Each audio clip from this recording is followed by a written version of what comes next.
Africa are not united. And it will take Africa years to develop if we refuse to unite. And because we are not united, it becomes a secret weapon for Western world to able to come into our midst, to divide us, for them to achieve their aims.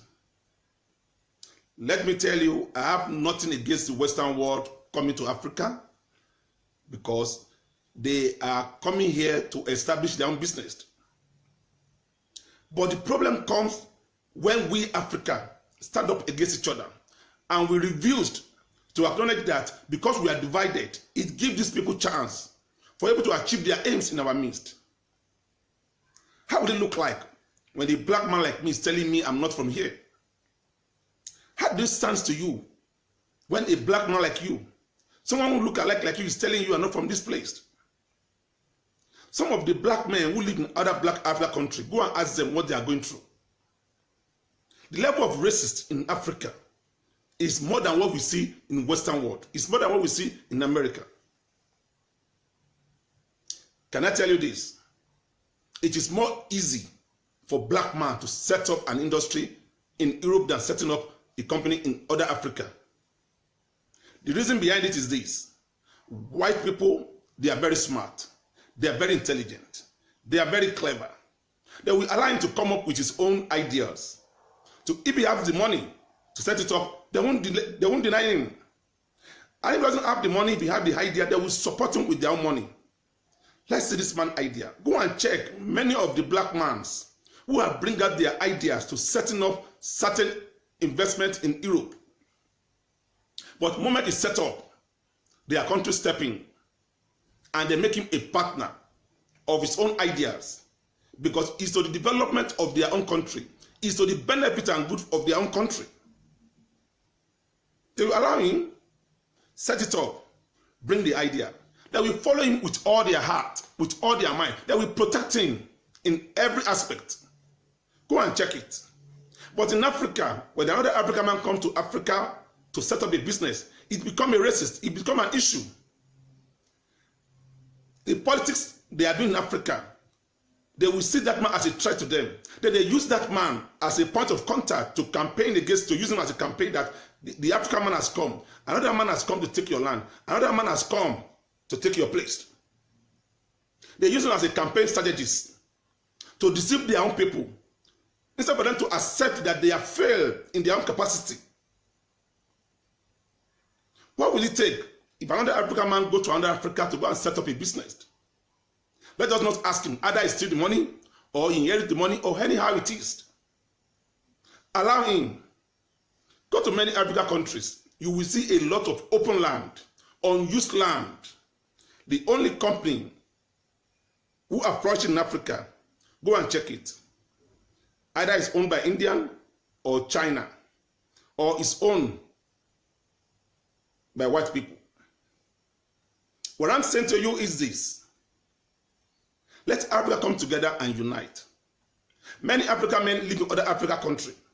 He prefer to spend his money to buy expensive car, jewelries, because he knows the moment he wants to set up a company or an investment, it will be a problem to him.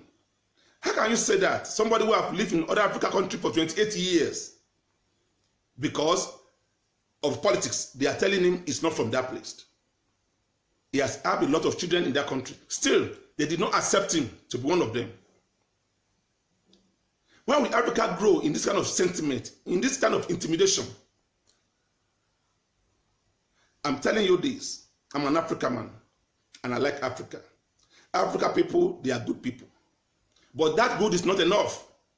When one African man cannot enjoy in other African countries, I don't see the reason why African man have to go through a lot of visa to go to another African country. What we are saying is, let's come together and come as one. Ask yourself, that company you are working, is it owned by your brother? Is it owned by a black man? Even when African man struggling to set up an investment or a business in another country, which is Africa, they will intimidate him. They will come after him. They will disturb him a lot. This does not speak well of Africa. We are saying this today for every one of us to know that it is we can develop our own place. Many companies owned in abroad by black people. Go and check it. Because they are afraid of setting up such company in Africa. Look around you. Ask. If they divide the company in your country, how many percent was owned by black people there? How many percent was owned by Western world? India and China in early 70s, 80s, where are they? But today, see them, they have increased, they have developed, they are everywhere now. Because they realize themselves in time and they work towards their own achievement. They left their place to come to Africa because they see it as a place for them to explore, to develop. Not just stop us to develop ourselves within ourselves. I don't say anything that make any black man cannot go to any black nation he likes to go and set up a business. Because that business will be the benefit of that country. No matter how it is, it cannot bring all his countrymen to come and work in that country. It's going to be the benefit of that country because the citizens of that country, they are the ones to work most in that company. It may be the owner. It can be a partnership. Let's allow ourselves, within ourselves. May God bless Africa. Give your thoughts about what I said and leave your comment. Till I see you next time, bye.